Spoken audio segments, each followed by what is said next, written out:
Did it really happen? Did man really walk on the moon, just as Kennedy had challenged NASA to do?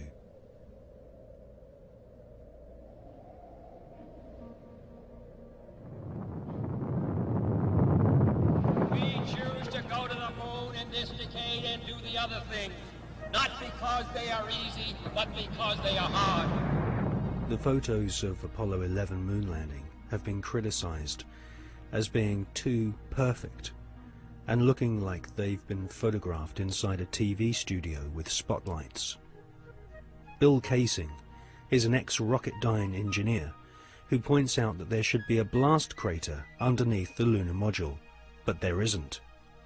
Award-winning filmmaker and photographer David Percy has written a book called Dark Moon, which shows that the famous Apollo 11 photographs were all shot using multiple light sources, something which can't happen if the astronauts were really on the moon.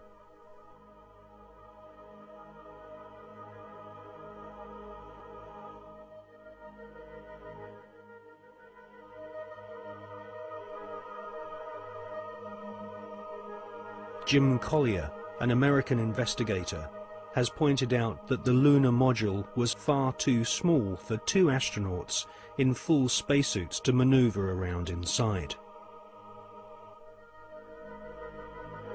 Jim Collier also believes that some of the footage showing the lunar module blasting off from the moon's surface has been filmed using a rotating model, just like the special effects techniques Hollywood blockbusters use today.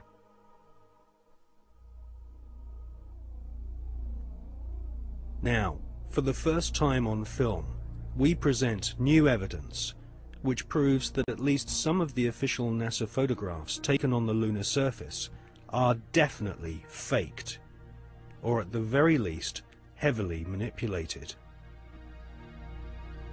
Join us now on a quest for the truth to the moon.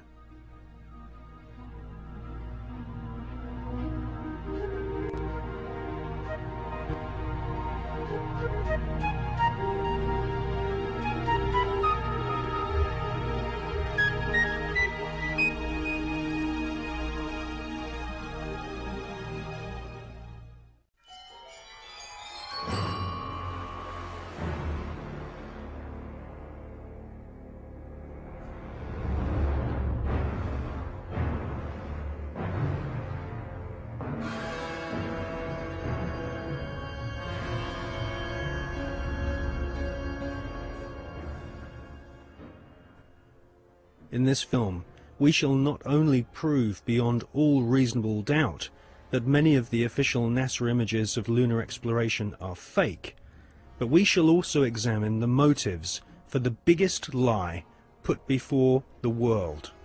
Why did NASA repeatedly fake lunar images and photographs? Why did NASA stage lunar expeditions which did not happen? The answer will surprise you. It can be summarized in just two words: money and UFOs.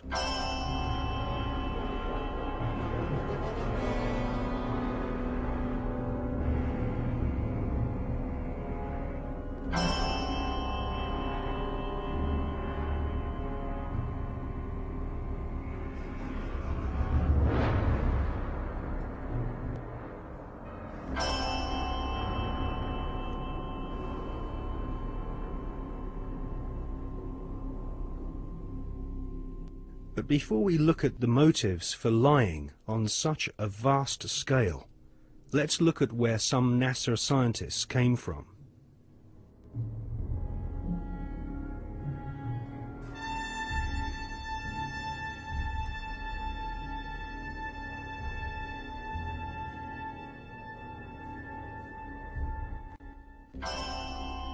Peenemünde, Nazi Germany. For centuries, warmongering nations had been using primitive rockets as a weapon of war.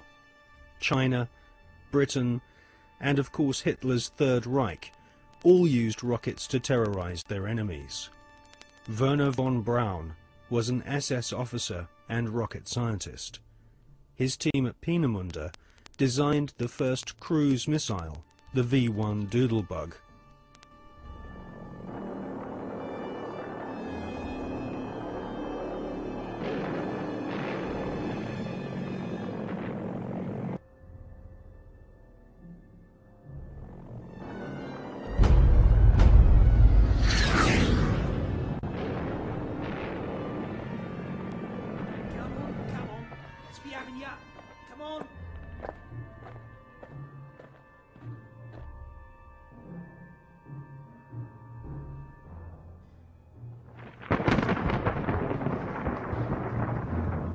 The V-2 rocket was the forerunner to the Saturn V rocket, which would supposedly take man to the moon.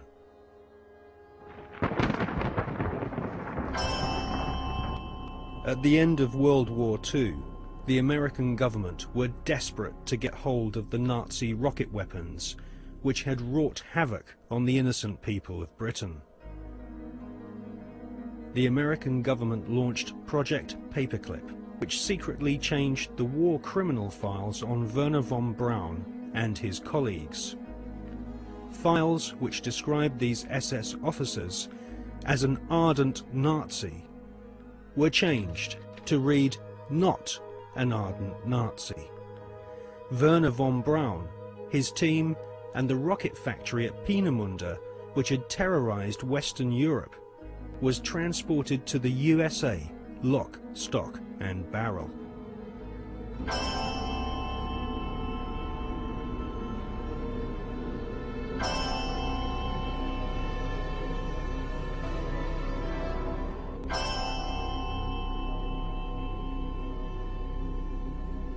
It soon became clear that the Nazis had a secret space program at Peenemünde and Nordhausen. The Hannibal craft utilized alternative propulsion systems such as vril power, possibly back-engineered from recovered crashed flying saucers.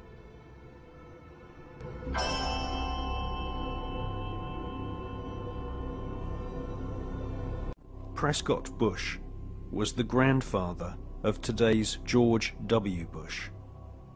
Whilst working with the Bank of America and the Jewish Warburg brothers in Wall Street, Prescott Bush helped arrange vast loans to the Third Reich.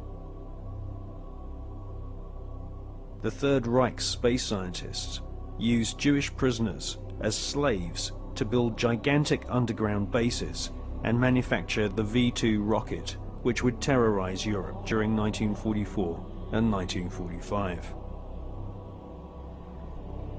At Nordhausen and other sites in Germany and Austria, Wernher von Braun and his team of Nazi SS engineers built vast laboratories and rocket factories. The interior of an entire mountain was excavated to accommodate a secret space facility which was no less than 1 million square feet. It was here, at Nordhausen, in top-secret underground bases, that a huge number of experimental rocket ships and circular flying discs were developed.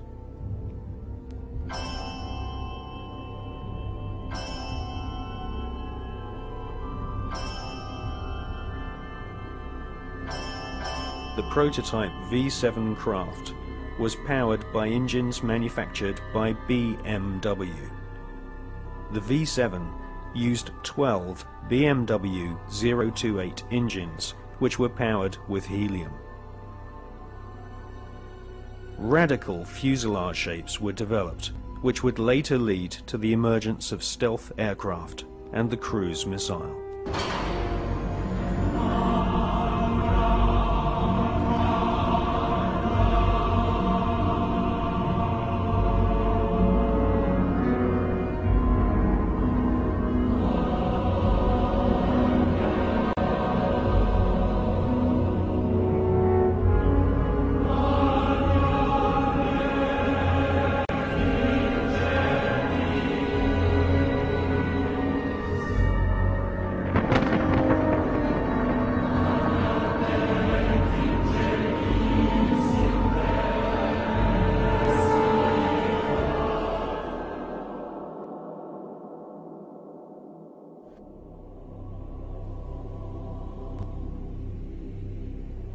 Wernher von Braun and his team closely studied photographs of UFOs which had been photographed in Germany, Austria, Switzerland, and Russia.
These unidentified flying objects inspired the development of Nazi flying discs.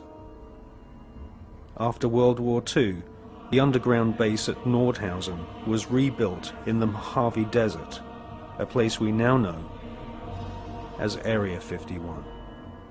A tremendous sighting took place, and I'm just completely baffled right now. So is Mr. Anthony Hilder. Example of one of the many objects seen regularly in Las Vegas. Very bright object, just basically hovering over Las Vegas. 5:30 p.m. Cylindrical object, a craft. We believe it could be some kind of an observation platform.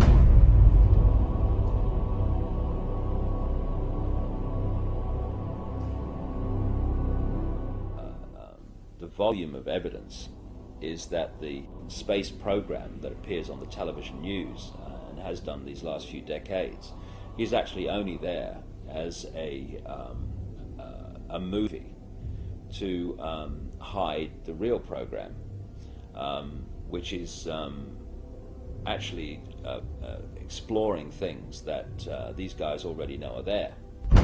There's this secret agenda in which advanced knowledge that people in general never hear is passed on to the chosen ones that are chosen to have this information and to move it through the generations.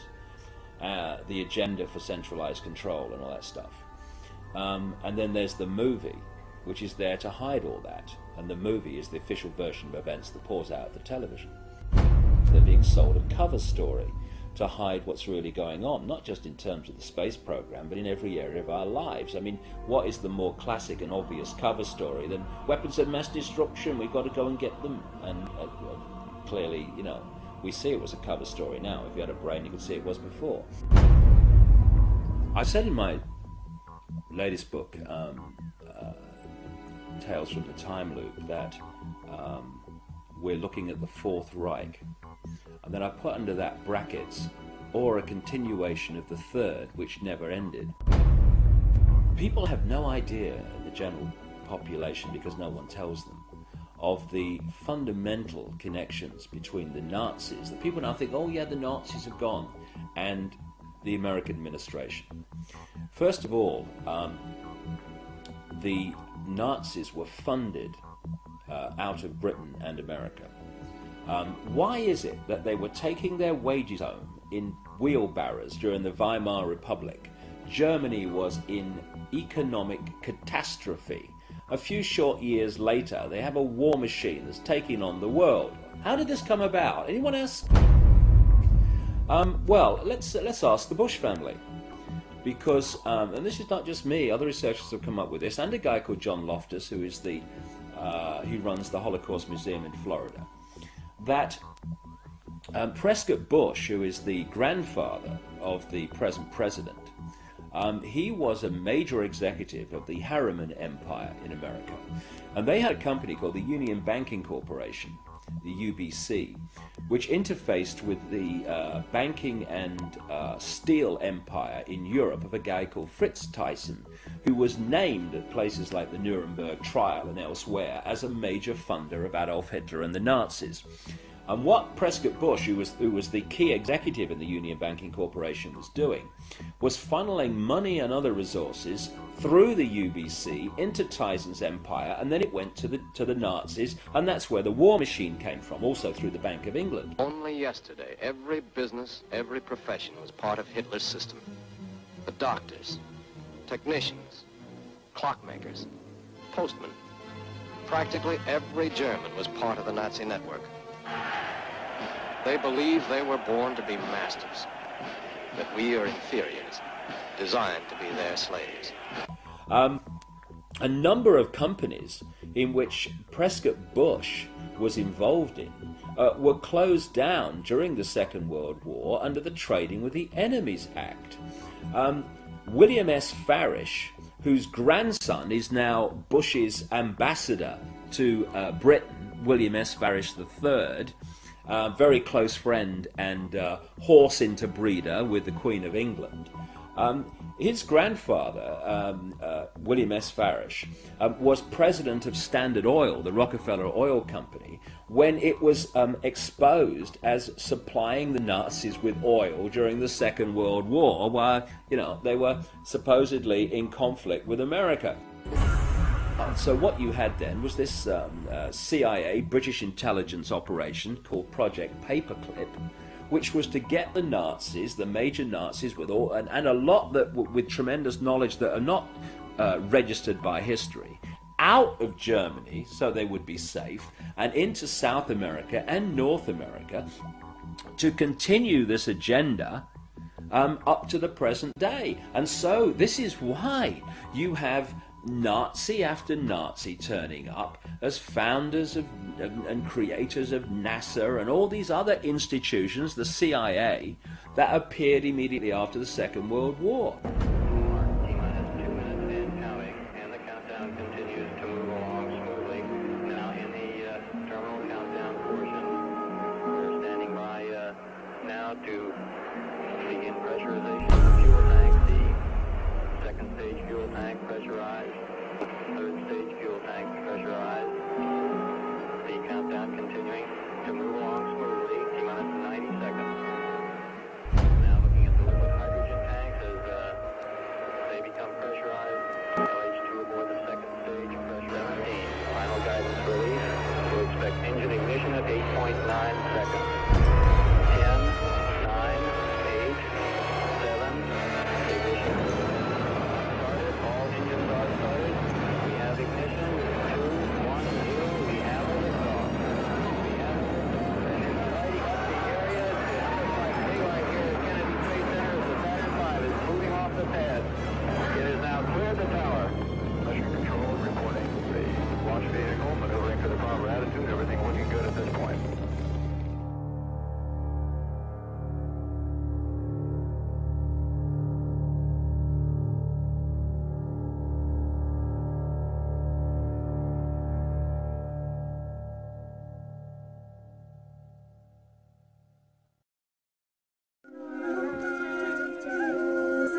In 2003, the skeptical magazine 14 Times claimed that no such craft or Nazi secret space program had ever existed.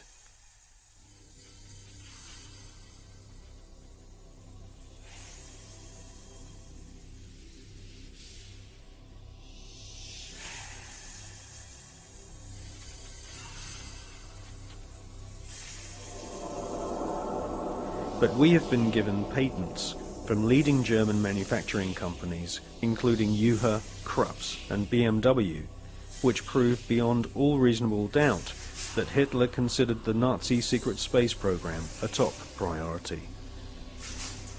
And more than 15 billion Deutschmarks were spent developing craft of all shapes and sizes. Secret memos from SS officers revealed that Werner von Braun and Hitler both believed that there were alien civilizations in the universe, and it was their intention to not only conquer all nations on planet Earth, but to also colonize the moon.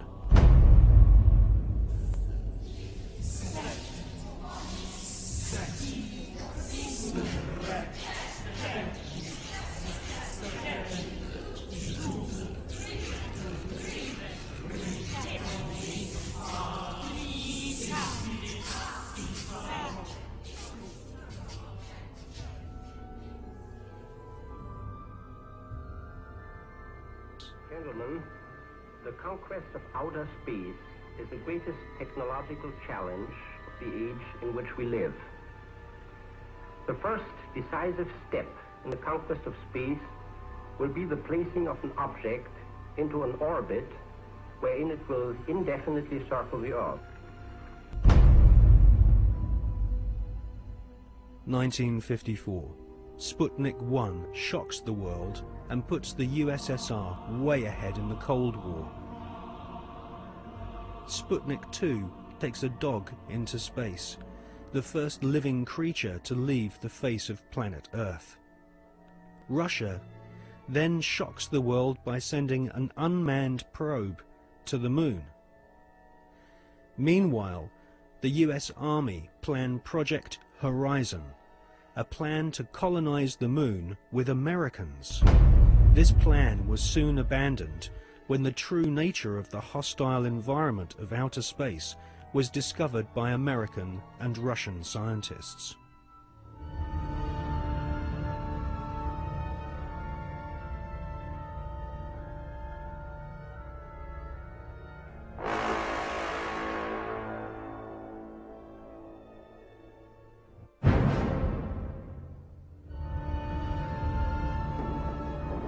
In 1958, spectacular rocket failures destroy American morale.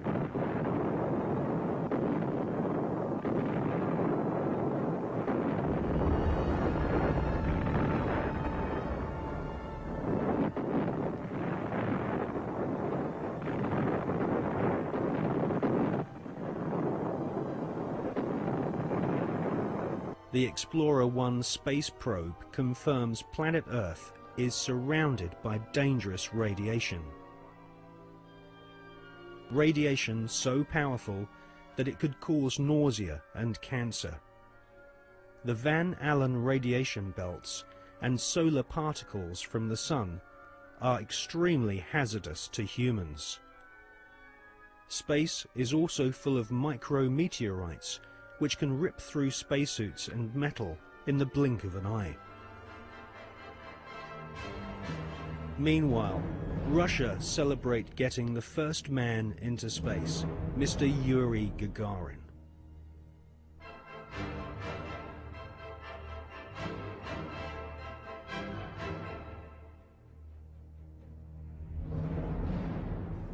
There was already a parallel space program, and it had been continuing from even before the time that NASA was created in 1958. October 1958, NASA were incorporated by President Eisenhower.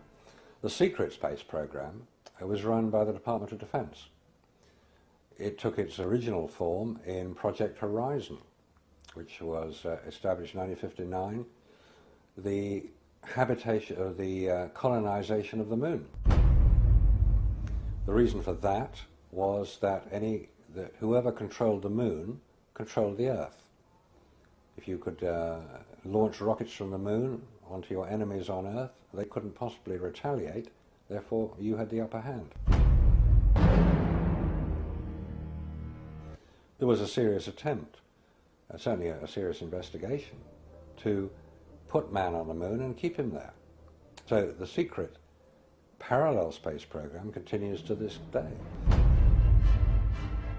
There's a military space shuttle, and even the ones that we see from Columbia onwards are designed according to the specification of the Department of Defense. If you look at them, they will carry spy satellites into orbit.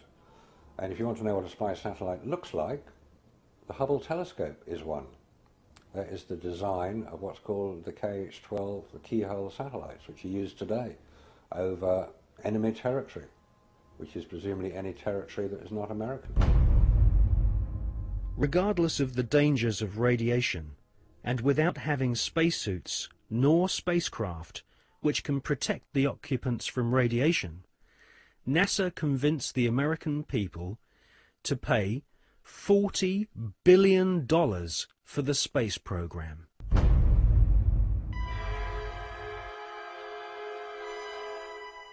The most lethal forms of radiation, of course, are at the higher end of the spectrum. That's gamma rays and X-rays.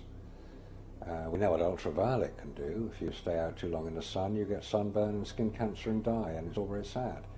But gamma rays, and X-rays especially, are particularly lethal to humans, unprotected humans. There was no protection that I have been able to identify. I've found no reference to it. I found nothing that will tell me what level of protection is offered, so I have to assume none was. I've contacted the manufacturers of the spacesuits, and they said there was no radiation protection built into the spacesuits, because I asked them if these same spacesuits could be used by technicians to go to Chernobyl or 3 Mile Island, because the nuclear reactors produce the same radiation as produced in space. They said no, not advisable, no protection. Ex-Nazis were now in charge of vast amounts of tax dollars. In today's value, the Nazis at the heart of the NASA space program were given more than $600 billion. All NASA had to do was announce a new space project, and the money was handed over so that the American government could save face in the Cold War. Alan Shepard and John Glenn were blasted into space using equipment which was still in the prototype stage. John Glenn reports UFOs to Mission Control, which he describes as looking like fireflies, similar to the Foo Fighters reported by pilots during World War II. Werner von Braun and Hermann Oberth were later to confess that they both believe alien life forms exist and may have already visited planet Earth in the past. NASA soon learned that we are not alone in the universe.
In Jonathan Eisen's excellent book, Suppressed Inventions, he interviews Wernher von Braun's mentor and teacher, Dr. Hermann Oberth. Dr. Oberth makes it quite clear that he has studied the aeronautic performance of UFOs.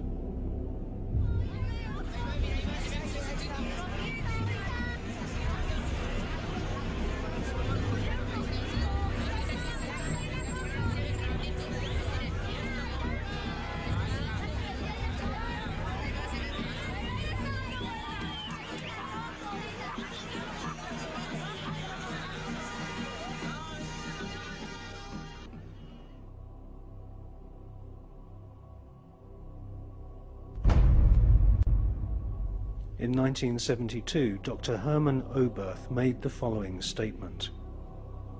Today, we cannot produce machines that fly the same as UFOs do. They are flying by means of artificial fields of gravity. This would explain the sudden changes of directions.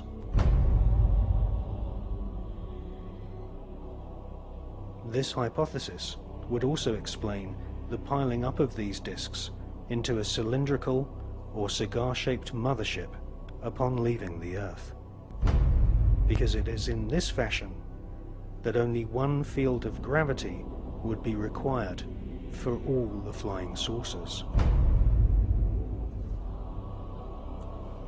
Dr. Oberth then added, "We cannot take credit for our record advancement in certain scientific fields alone.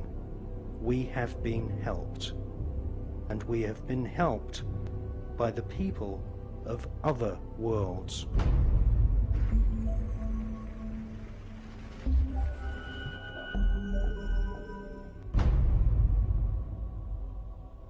Dr. Hermann Oberth was the greatest pioneer of astronautics.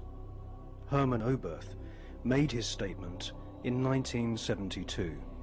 Almost 20 years later, in 1991, amateur footage of UFOs stacked up in a cylindrical formation was filmed in Mexico City.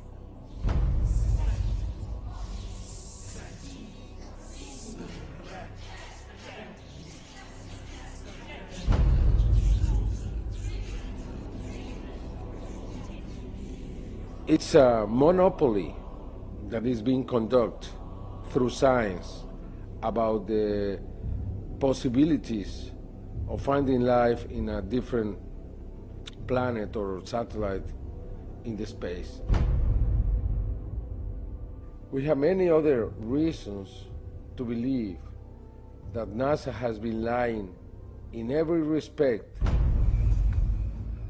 It's very difficult to know if the politicians know the real truth or not. We know that there is government inside the government.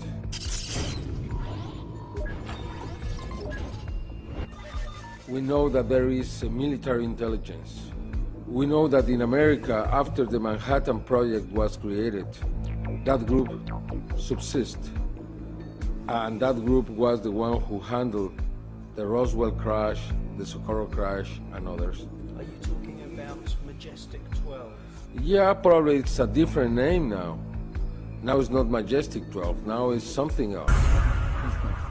I am here to discuss the so-called flying saucers. The Air Force interest in this problem has been due to our feeling of an obligation to identify and analyze to the best of our ability anything in the air that may have the possibility of threat or menace to the United States. In pursuit of this obligation, since 1947, we have received and analyzed between 1,000 and 2,000 reports. It's very difficult to know if Bush and Blair and others are puppets, or they are innocent, or they are the mastermind. What we really know is that there are many who decide together what to do in any kind of situation.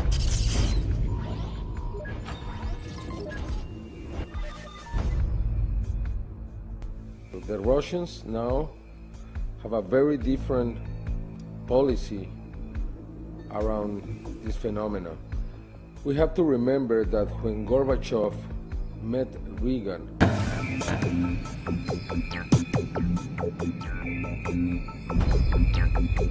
many times he asked about the technology that the United States have obtained from the others, and always Reagan joking replied to Gorbachev, "What did you do with it too?" They never said we are speaking about alien technology, but many times they spoke about the other technology. And we know that Gorbachev renounced to the race, the Cold era, because he learned that the United States had technology from these beings. From the Greys. From the Greys.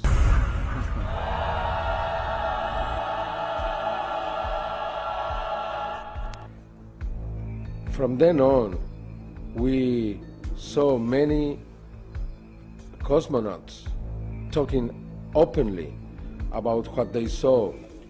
We have different videos recorded by these cosmonauts where you can see strange things floating in the space. Non ho fatto in tempo a prendere la macchina fotografica o una videocamera perché è sparito da circa 7 secondi. А где вы летели? На какой части Земли? Eravamo sopra il Newfoundland. Terra nuova. We have also something very important, which is a video taken inside the space agency in Russia, where you can see the Mir surrounded by dozens of bright objects. This is Mission Control Houston. We are using the payload bay cameras right now to hopefully catch a glimpse of the Russian space station Mir as it performs an on-orbit burn. The payload bay cameras are positioned such that they're looking straight back behind the orbiter, where the Mir is flying at about 850 nautical miles behind us.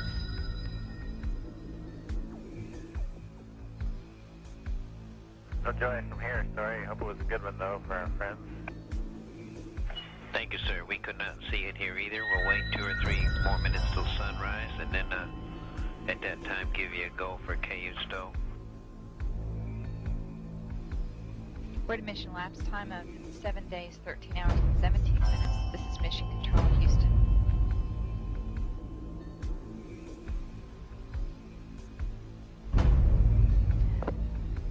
The Mir space station is now visible. Yeah, we do see something flashing visually, but we're not sure that might be...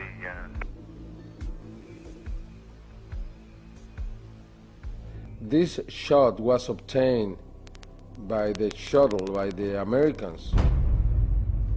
NASA never released that piece of video. It means that we have 2 different positions.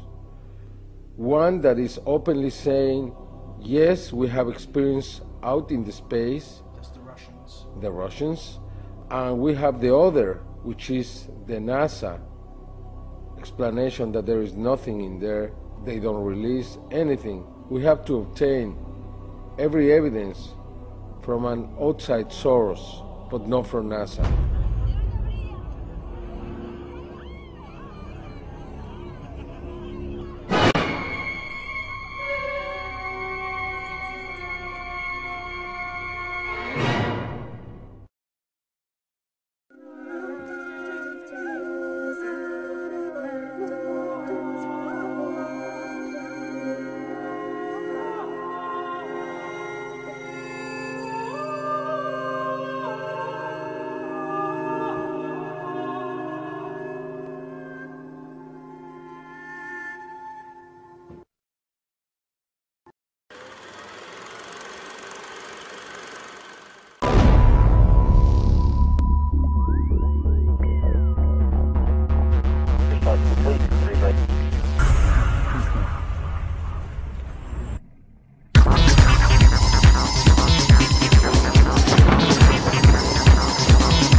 there are creatures living in outer space.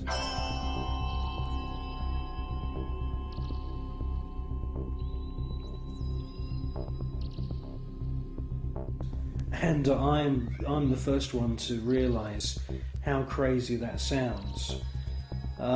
Scientists would immediately say, well, that's impossible. There's ultraviolet radiation in space. Without having a craft around you, you'll die.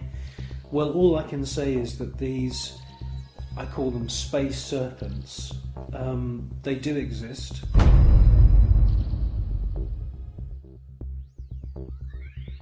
They've been filmed by Story Musgrave, who's a senior space shuttle commander. He's been with NASA for 30 years. He's seen one of these space serpents on 2 occasions. He's filmed it on 1 occasion.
They've also been filmed from the ground, flying around in the upper atmosphere. Now, quite frankly, we don't know anything about the life cycle of these creatures, but they do fit in with the descriptions of other kinds of critters, other strange-looking creatures that astronauts from the very early days of NASA have reported. I suspect that they use some form of photosynthesis, and I suspect that they hydrate themselves by flying in the upper atmosphere of planets. One important thing I must say, though, about these space serpents is that there are about 7 or 8 very, very important ancient sites, temple sites on planet Earth, most notably in Mexico. And these temples are dedicated to the memory of flying serpents. And this is what we see in this footage, is flying serpents. There also seems to be a very interesting relationship between the flying serpent and these small luminous spheres.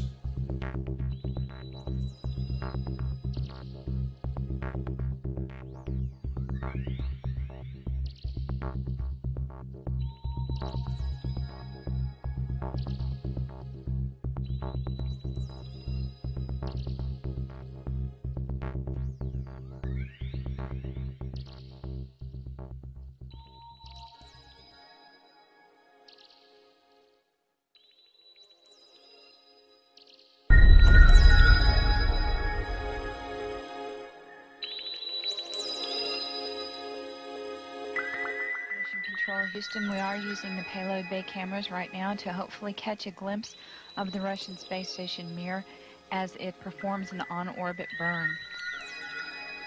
Though it will be difficult to pick Mir out from the stars as they pass behind us, the payload bay cameras are positioned such that they're looking straight back behind the orbiter, where the Mir is flying at about 850 nautical miles behind us.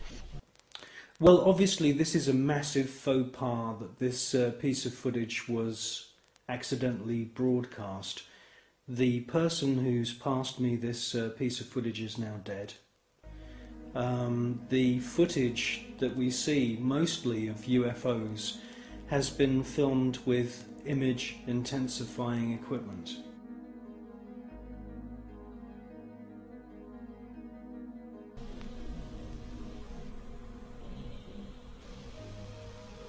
No choice from here, story. Hope it was a good one, though, for our friends. Thank you, sir. We could not see it here either. We'll wait 2 or 3 more minutes till sunrise, and then at that time give you a go for KU stow.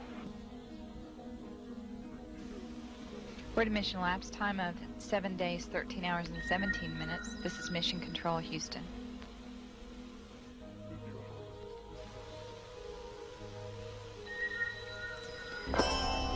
The Mir space station is now visible on the far left-hand side of the screen, about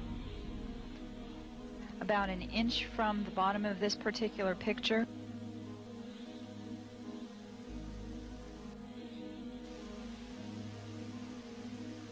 Okay, the Mir space station is the small flashing light in the center, about an inch from Camera Charlie on a monitor. the left-hand side of the screen. It's slowly... Tally ho on the camera. It is slowly moving closer to the left-hand side and is has a very light flashing to it. We think on the middle of the screen, way to the left-hand side.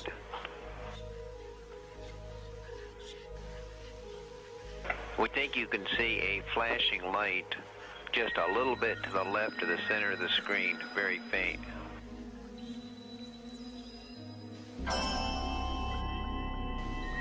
Yeah, we do see something flashing visually, but we're not sure that that might be...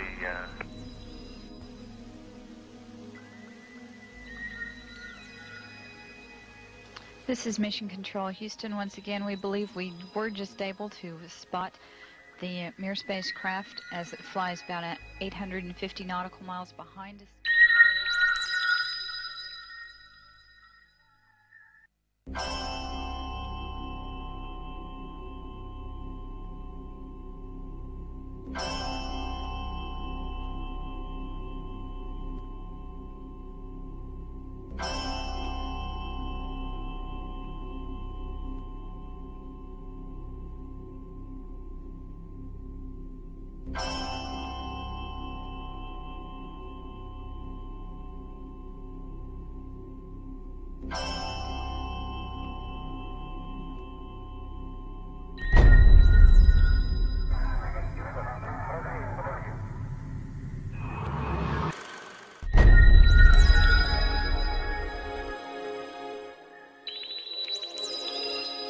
Yes, STS-80 was a very, very strange space shuttle mission. What we see is a lot of activity. It can't all be put down to natural phenomena. James Oberg at NASA and all the other pundits at NASA would love you to believe that these are all ice crystals and space junk and debris.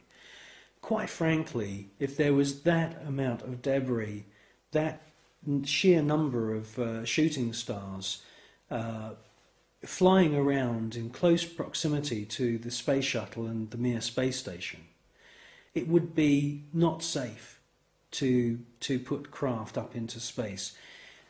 A piece of rock just a few millimeters across, travelling in the opposite direction of the space shuttle, would rip through the entire structure of the space shuttle and cause a fatal accident.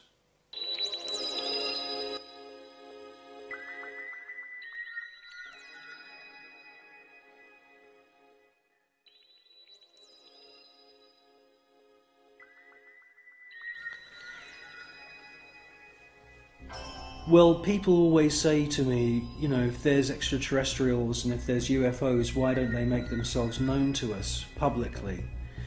Well, I think with the space shuttle mission STS-80, that's exactly what they did do. You see objects which are out of focus, or they are transparent in some kind of way. And the first one comes from behind the space shuttle, comes into the field of view, and they make their way to the upper atmosphere. That's at least what it looks like. It's joined by many others, and you get a kind of rough circular formation appearing. And then you get the piece de resistance, the last orb comes into the center of this formation, and as soon as it finds its position, it lights up. And then you can see a sort of dance of lights around this formation. Now, this suggests to me incredible intelligence. It suggests to me that they are saying, look at us, look how clever we are. And it's an astounding piece of footage.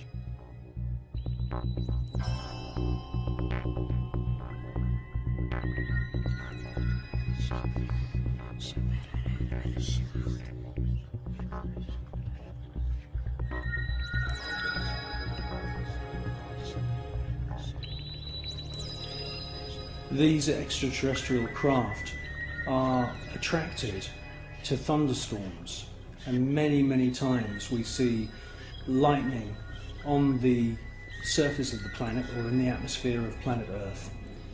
And as soon as these electric storms start, the UFOs swarm into the area. It's almost as if they're harvesting the electromagnetic energy within the atmosphere. And in actual fact, there are unseen forces in the atmosphere, etheric flows of what the German scientist Wilhelm Reich described as orgone energy. And it could be possible that these UFOs are sucking energy from these electric thunderstorms on planet Earth, and this is where they're getting their energy from. You should concentrate on the first object that appears, and you will see that it holds its position. Many TV stations have actually broadcast this STS-80 footage, but they only show you the few seconds of the large glowing orb coming from the lower atmosphere.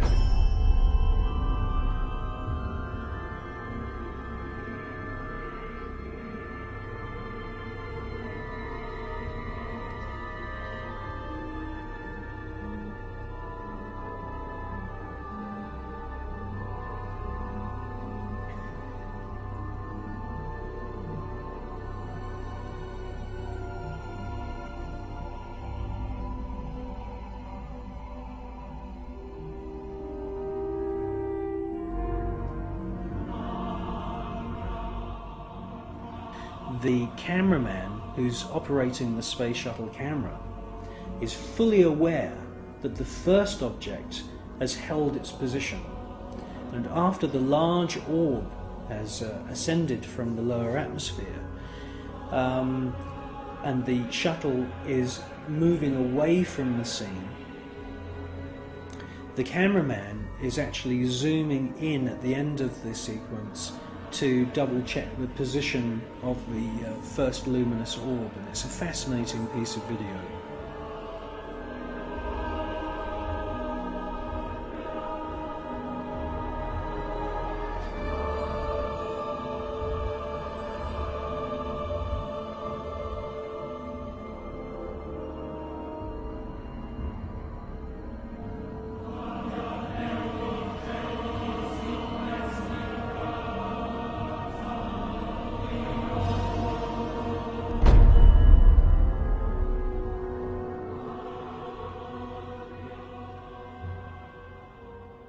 A few years ago there was an astounding book published.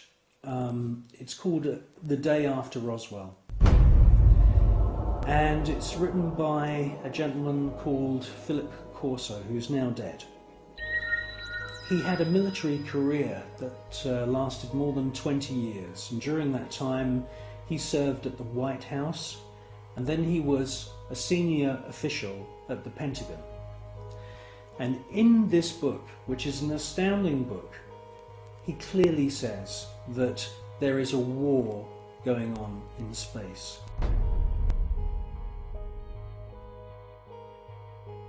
In other words, NASA and the American military have designed weapons. He says in his book that some of the weapons are based on patents of the genius inventor Nikola Tesla. Philip Corso tells us that there are plasma beam weapons being used against these UFOs, and that sometimes these UFOs are hit.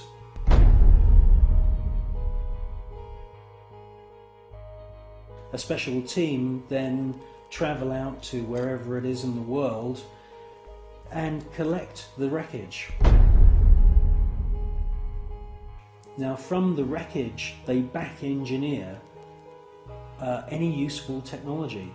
In his book, he clearly states that microchips, semiconductors, fiber optics, lasers, many other new metal alloys have all been back engineered from wreckage which they've collected from UFOs which have been shot down by the American government.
I believe that what we're seeing with the footage from Space Shuttle mission STS-48, that we are seeing several intelligently controlled extraterrestrial craft. And yes, I do believe that the flashes are the firing of some very, very top secret weapon which is able to produce an electronic or electromagnetic plasma kind of death ray that is being used against these UFOs. I do believe that that is exactly what we're seeing.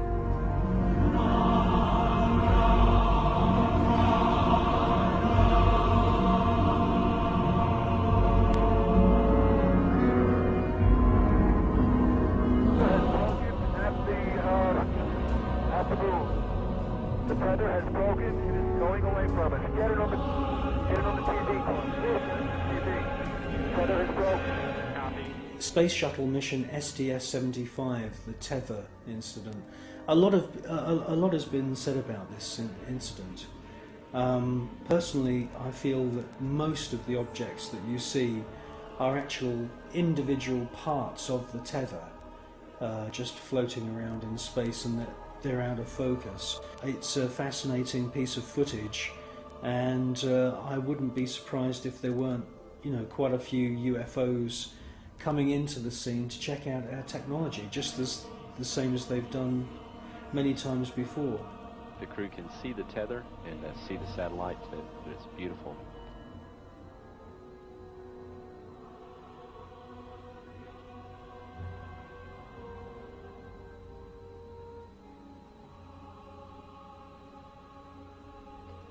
This view showing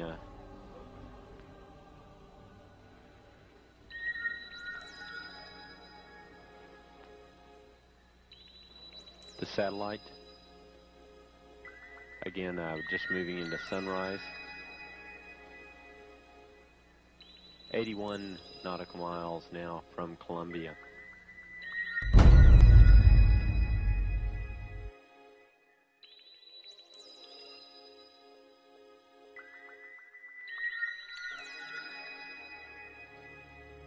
You clearly hear one of the astronauts being told there's an object at your 11 o'clock position. It's about your 10 o'clock, 11 o'clock going away. Don't worry about it. And the other astronaut, who's obviously in the know, says don't worry about it. Out there. I'm not sure what you're talking about. I suspect that the senior astronauts, the astronauts who've been up more than just once, are fully aware that there is a very large number of unexplainable objects flying around. Never mind.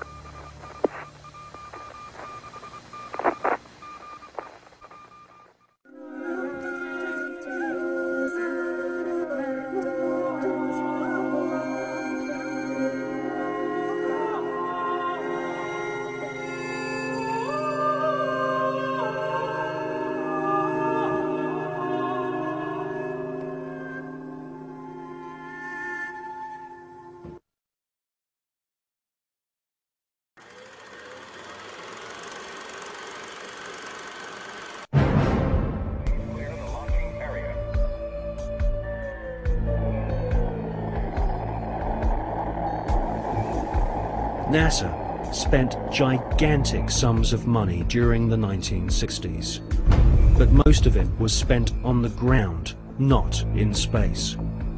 Huge American corporations, many of which were manufacturing hardware for the military, made gigantic profits designing space vehicles and, more importantly, life-sized models of spaceships, and even huge stage sets resembling the lunar surface.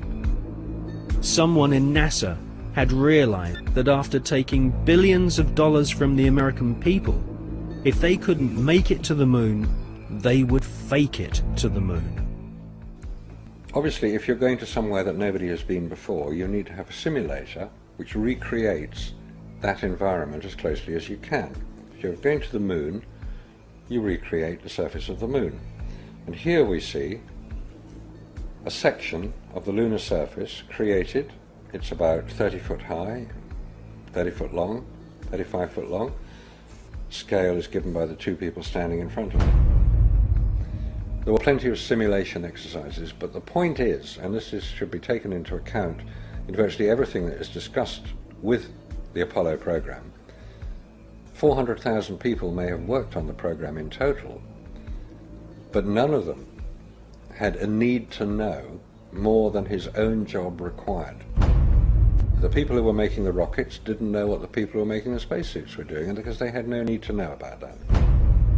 Their job was to make the best models and the best simulation of the lunar surface that they could. And if we come up to this picture here, we see the three scales on which these models were built. We have here the whole moon as one unit. It stands about 20 foot high. We have here behind it a section of the surface of the moon. You'll notice it's curved. And here we have a more detailed section of the lunar surface. What you're saying is that the images which we're told show a camera pointing out the window of the lunar module as it's coming into land on the moon could well have been filmed previously using these large-scale models. That's right. It could well be that what we are looking at are films of realistic models. We have no means of knowing if they were actually taken on the lunar surface or whether what we're watching is part of the simulation exercise and the training exercise. And you'll notice here on these models there is a camera track. A camera starting at this end, coming down here, would approach the moon or appear to approach the moon and become ever closer towards it. It's exactly what you would expect to see if you were flying to the moon. This is a simulation rig that was built. This is the command and service module of the Apollo program. And you'll notice that the window here looks out onto a block here, and there's another one here. They're curved. These are the screens onto which the lunar surface was projected as the craft made a simulated approach towards the lunar surface. Is what we're seeing a mixture of fact and fiction? It is fact, it is fiction. It's mixed together. It's hard to separate them until you examine it closely.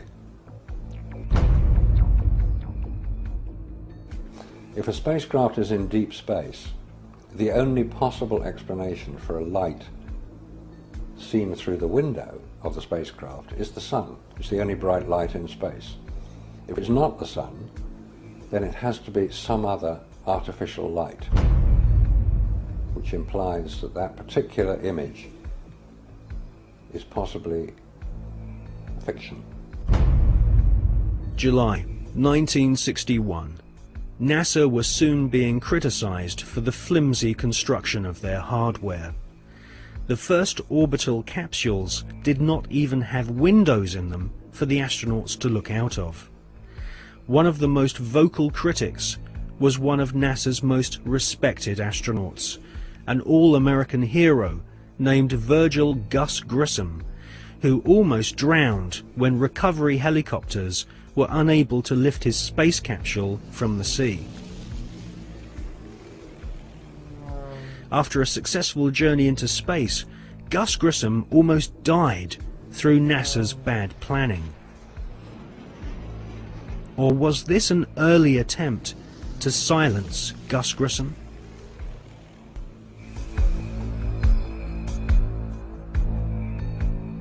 May 1963.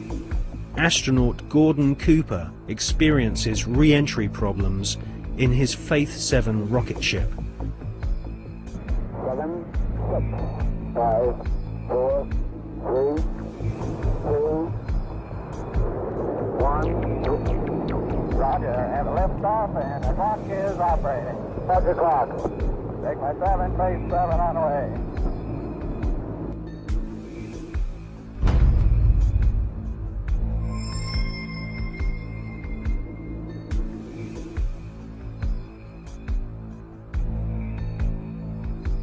The prototype lunar module, known as the LIM, had serious stability problems.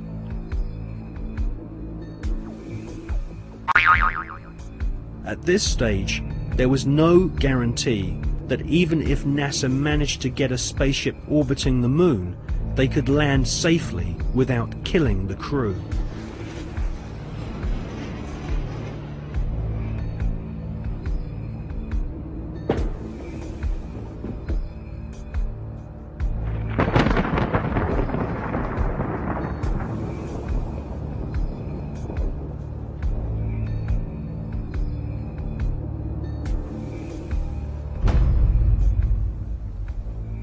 Could the footage which we see of the LIM approaching the moon be filmed in a TV studio?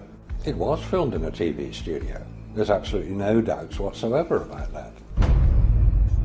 And the way that this film was created was by the use of models. There's nothing secret about the models. They exist. You can go and see them today. The models were very lifelike, very realistic. There is one that is a life-size model. It's in Flagstaff in Arizona. It's 2 miles long, and it's an exact replica of the Sea of Tranquility.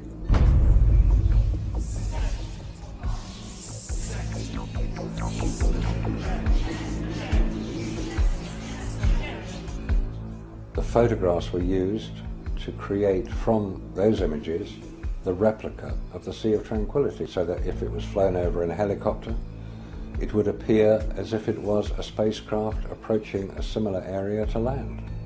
So yes, all the scenes of the lunar surface were filmed on Earth.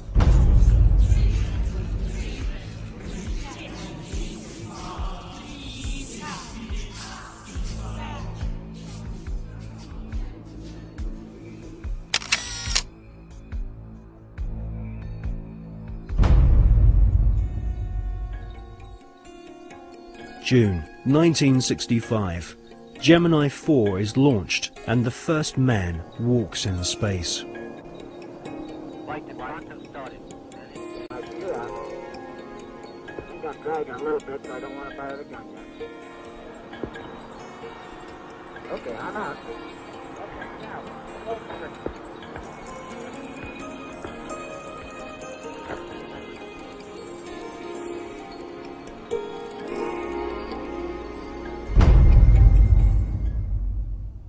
Extensive rehearsals at docking spacecraft were performed in low Earth orbit. Everything was recorded on film. This footage would later become invaluable as NASA sought to fake the success of the Apollo missions. Meanwhile, more problems occurred. On Gemini 9, the second spacewalk had to be cut short due to problems with the astronauts' oxygen supply. On Gemini 11, another attempt to walk in space was curtailed due to fatigue. Was this a sign that cosmic radiation caused nausea and fatigue?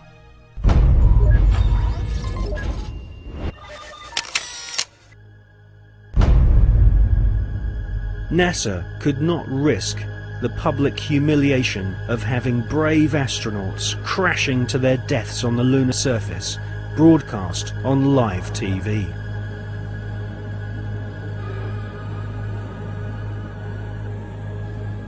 NASA's Nazis knew that a major catastrophic failure on the moon would cause the billions of dollars of funding to be immediately cut. Anyone with the most elementary grasp of science could tell that the Saturn V rockets were merely big versions of the Nazis' V-2 killing machines.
It is wrongly perceived by the mainstream media that there has never been an official report of a UFO by any NASA astronaut.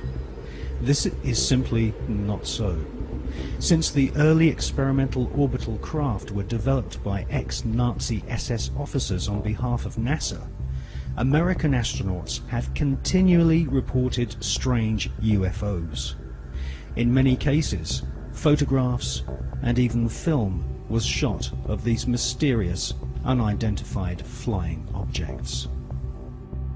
During his pioneering orbital flights in the Gemini 7 capsule, NASA astronaut Jim Lovell clearly alerted Mission Control of a bogey at 10 o'clock high.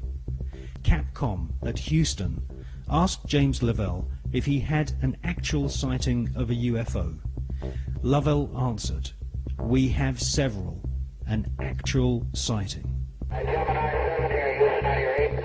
That's clear. 7, go ahead. I told you at 10 o'clock high. This is Houston. Say again, 7? We have a bogey at 10 o'clock high. Roger.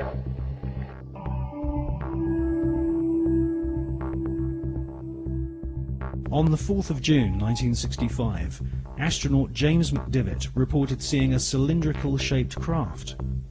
Could this be one of the cigar-shaped motherships which have been filmed from the ground on many occasions, most notably in Russia and California during the 1970s?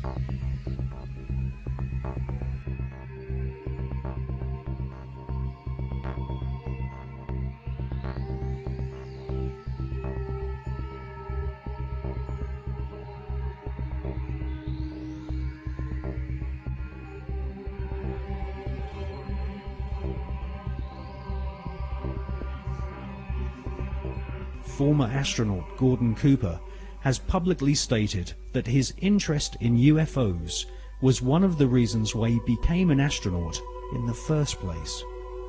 In 1978, Gordon Cooper attended a meeting of the Special Political Committee at the United Nations General Assembly in order to discuss the UFO phenomenon. In a letter signed by Gordon Cooper, he said, "I believe that these extraterrestrial vehicles and their crews are visiting this planet from other planets.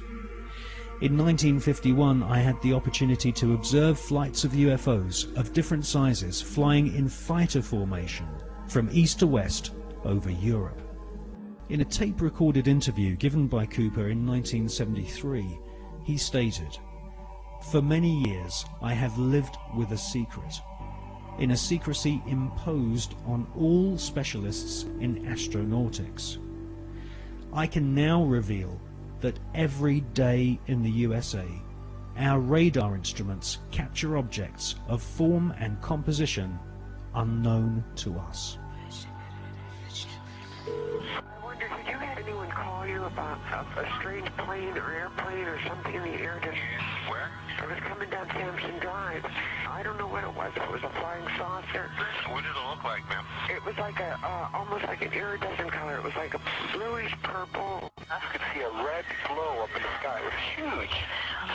People are serious. They're very upset. Whatever it was lit up. I mean, literally, if you were underneath it, you could see it would be like daylight, those red lights. It changes colors from white to red to green. The sucker has not moved. We have multiple departments right now that have sightings on it. This is not a prank phone call, I swear you can call. How is it? They're sitting stationary. I got 3 of them. What do they look like? I've got 4 discernible colors. I got red, yellow, green, and blue. And the one just was like flashes. So if they're those planets those guys were talking about, then they're planets with Christmas lights on. This is weird. In 2002, astronaut Scott Carpenter was interviewed by the late Graham Birdsall of the British UFO magazine. Scott Carpenter and his fellow veteran astronaut friend John Glenn both witnessed strange creatures in space during their pioneering flights. Now, there were so many unknowns in the early days. And this is a fact of the matter. We were really not sure after John flew whether or not there were critters, living critters out there somewhere.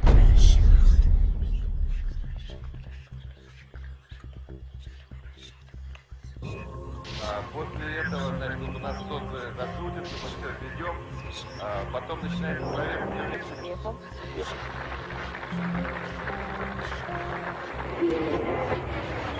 Yes, we have some, not thousands, some cases when Russian astronauts watched objects, very maybe few, not so far from the space station, mostly over the Earth, very close to Earth, but it doesn't matter. From outer space, you can see it as if it's very, very close to you.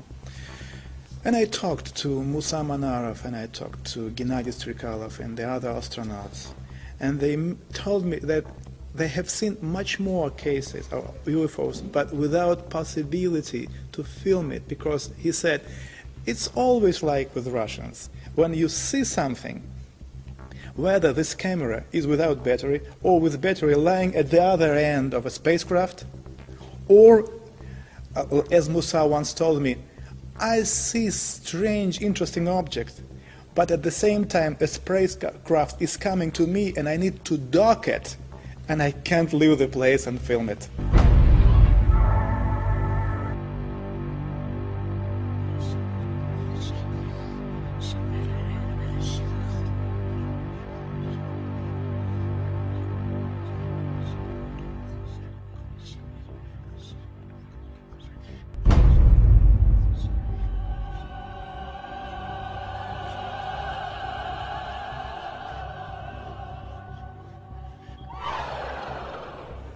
You know, we have been investigating this particular question, and we came to very interesting conclusions.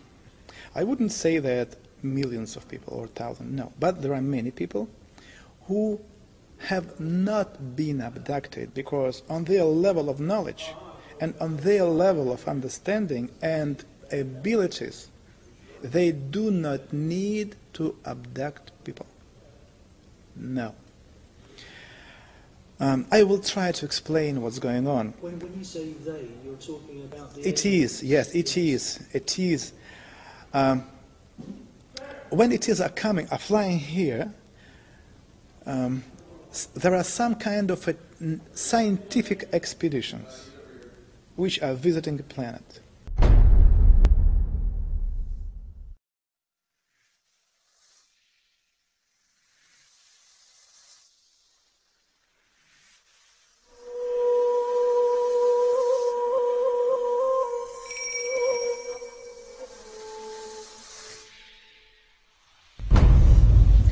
For us, it was very unusual to find out that the deepest and the most important interest for them is the God. Who is He? They are looking and searching for God, and His creation, ways, understand everything. And they can learn it only in one way, if they learn and check how big human groups are behaving, kind of an invisible influence, and how people are reacting. At the same time, there is another very interesting technology. When they meet a person, they take from a person kind of a informational hologram. This hologram, which any human being have, contain in itself information about previous lives, about present life, and something about possible future. They take this hologram, informational hologram, and then to be able to read it, to decode information, they need to have a special key.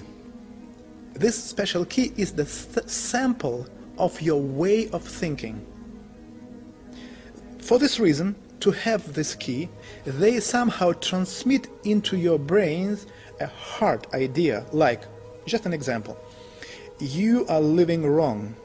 You broke our laws on this planet. This is the reason why very soon, when the sky became dark, thousands and thousands of people will die, and only few of them will stay alive. And at this particular moment, when a human being starts to analyze this information, they just read it, you know, like they take it like from a computer. Hops, that's it. They don't need anything. They take this hologram, they take this key, and then keeping this hologram anywhere there, they can have any information about a human being and what's going on with him and his surroundings.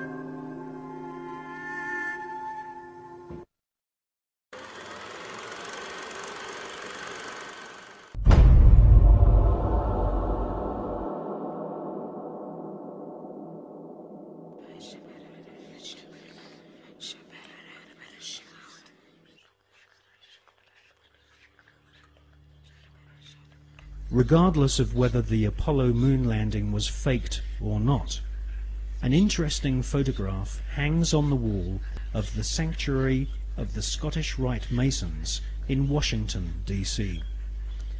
This photograph shows astronaut Neil Armstrong holding a Masonic apron over his spacesuit.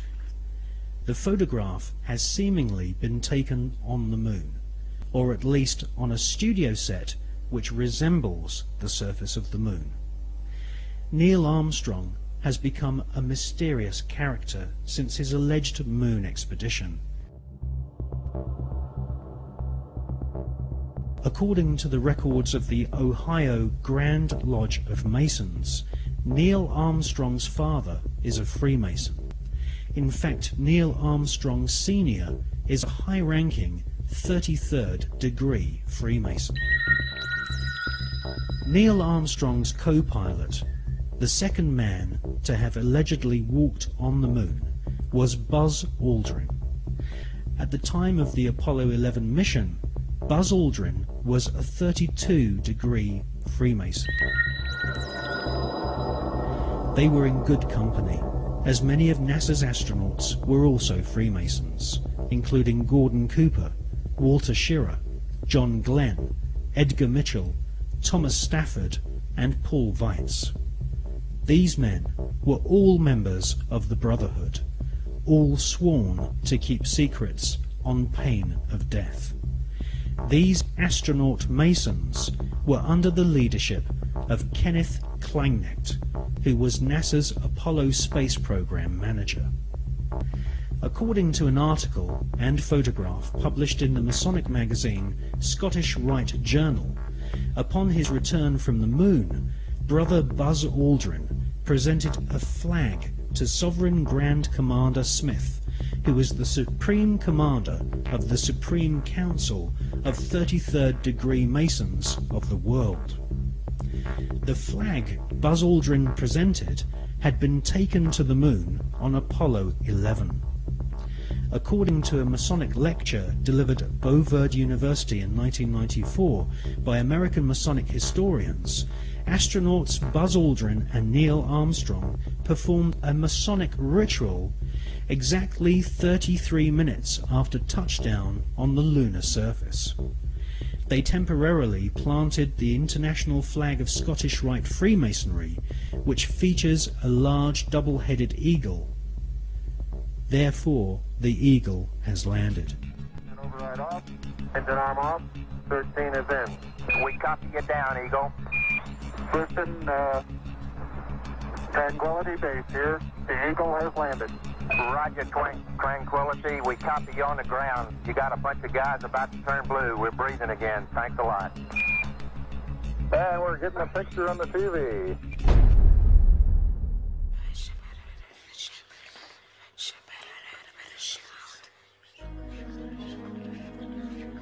The short Masonic ritual Armstrong and Aldrin allegedly performed declared the celestial body of the moon to be the property of the Masonic God. Who is the Masonic God? as confirmed by former Supreme Commander of the 33rd Degree and Grand Wizard of the Ku Klux Klan, Albert Pike, the Masonic god is Lucifer.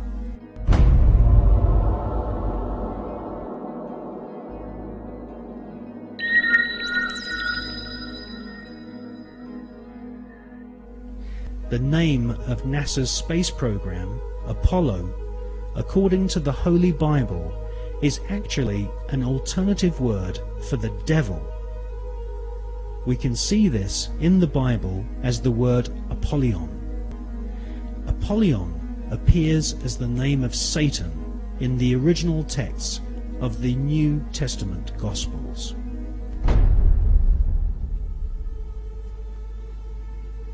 Like Christopher Columbus and many explorers before them, Armstrong and Aldrin used a flag to claim territory for their monarch. Upon their return, NASA Space Program Manager Kenneth Kleinecht invited the Apollo crew to a secret Masonic ceremony, which saw Kleinecht's brother be appointed to the Sovereign Grand Commander and titular head of all Scottish Rite Masons throughout the world.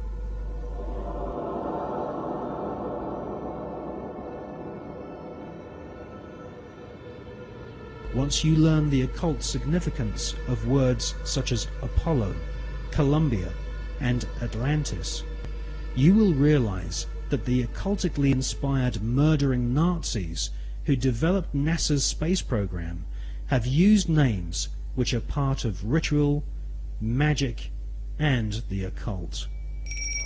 Hawati en tawi, tem jafar kau, ta pen em awef, mu f, ta f, sem f, menemenet f nebet, hayet nebet, enenet nebet, jedefuet f, awet f, haset, Samau em sanuit.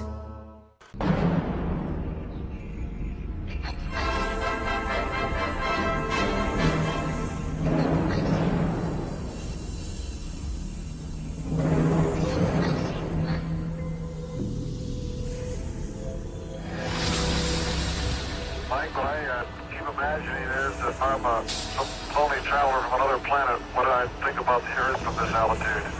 Whether I think it'd be inhabited or not. You don't see anybody waving, is that what you're saying? Well, I'm just kind of curious whether I would land on the blue or the brown part of the Earth.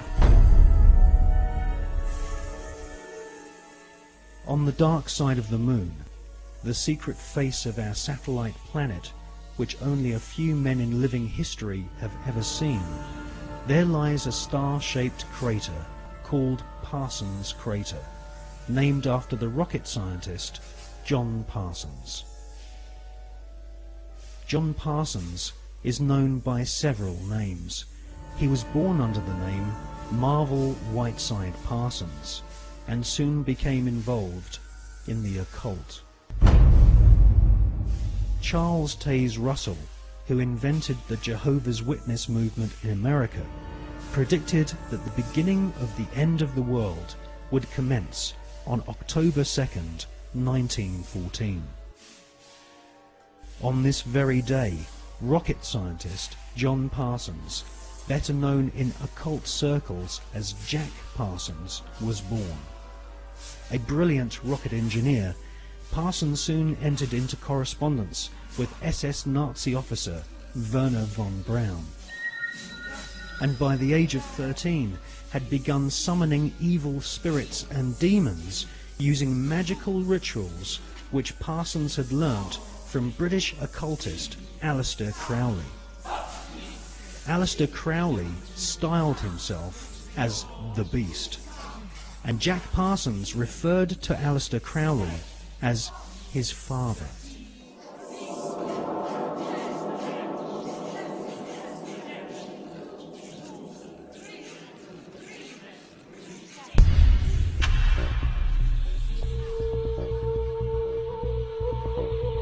Grand Master of the Priory de Sion, Jules Verne, had written several books which strongly influenced the mind of the young Jack Parsons.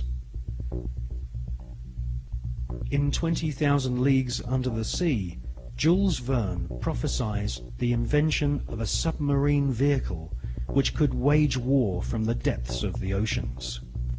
In newspaper reports read by the young Jack Parsons, he saw German U-boats launching futuristic torpedoes, travelling under the sea and causing death and chaos. Young Jack Parsons wrote in his journal that if the French author Jules Verne's submarine was a tangible possibility, then why not the rocket ship which travelled to the moon and back in Verne's other books? For most of Jack Parsons' adult years, he was an adept of occultism and a distant disciple of Aleister Crowley. When Crowley visited California and gave the go-ahead to form a new chapter of his OTO Satanic Secret Society, it was Pasadena, the hometown of Parsons, which was chosen. Jack Parsons developed and patented several liquid and solid fuel rocket engines. His patented designs are still being used to this day on intercontinental ballistic missiles such as Polaris and the Space Shuttle. The Polaris nuclear missiles use Parsons rocket technology, which has a pentagram-shaped void impressed into the solid rocket fuel to aid faster burning. Parsons also patented an acid aniline mix, which was used on the first generation of Titan nuclear missiles, used to deliver deadly warheads and also used for high-level atmospheric tests.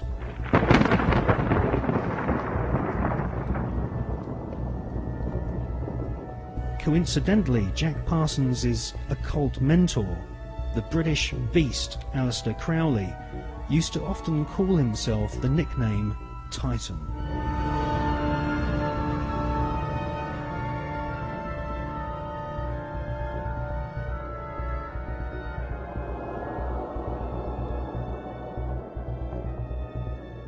On April the 15th, 1942, Parsons demonstrated a plane powered by 2 liquid fuel rocket boosters at Edwards Air Force Base.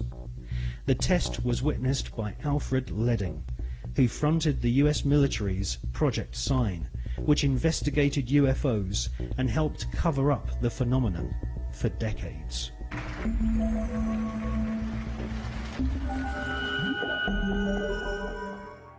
Jack Parsons revered the English Satanist Aleister Crowley, and eventually became the leader of one of Crowley's secret cults called the OTO. The OTO, or Ordo Templi Orientalis, claims descent from the Bavarian Illuminati, which had been revived by Adam Spartacus Weishaupt on May 1st, 1776, and had approximately 2,000 members in Masonic lodges in London, Paris, Copenhagen, Amsterdam, Munich and Ingolstadt. The Illuminati was essentially controlled by European, Germanic, Jewish aristocrats, who sought to replace the church, government system and national identity of nations with an Illuminati-controlled superstate. The Illuminati was eventually outlawed in Europe, and the founders fled to America. They then fragmented their maverick secret society into fraternities operating from the campuses of Yale, Harvard, and Princeton.